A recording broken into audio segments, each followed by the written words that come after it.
We're having our 4th annual career fairs. It's exciting because this year the seniors are the first ones who have had all 4 years of their high school career, they've had a career fair to attend. So 4 years ago it started with 70 participants, and this year we have 140 participants. And we'll have grades 6 through 12 that will come through and get to visit all the booths, lots of different hands-on activities, lots of giveaways, and lots of information for the kids to learn more about their future. It's so important because it teaches them those career readiness skills, those employability skills. It's really great that they get the exposure of walking up to people, introducing themselves. It's going to help them with interviews for the future.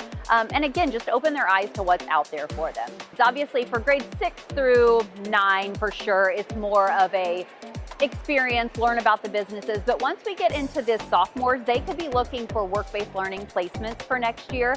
So it's really great that they can talk to these businesses. They have 140 businesses. They don't have to make a phone call. They can walk around and talk to them about possibly working for them next year if they are one of our work-based learning students.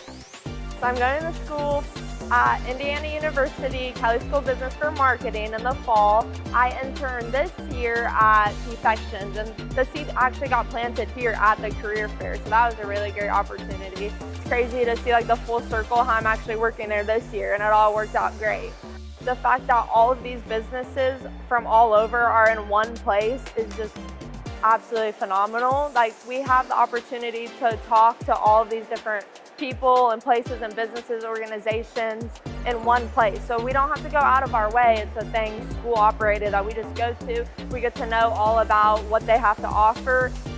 My advice to any younger students coming to the career fair would be just get out there, get out of your comfort zone. Don't be scared to approach a business that you normally wouldn't.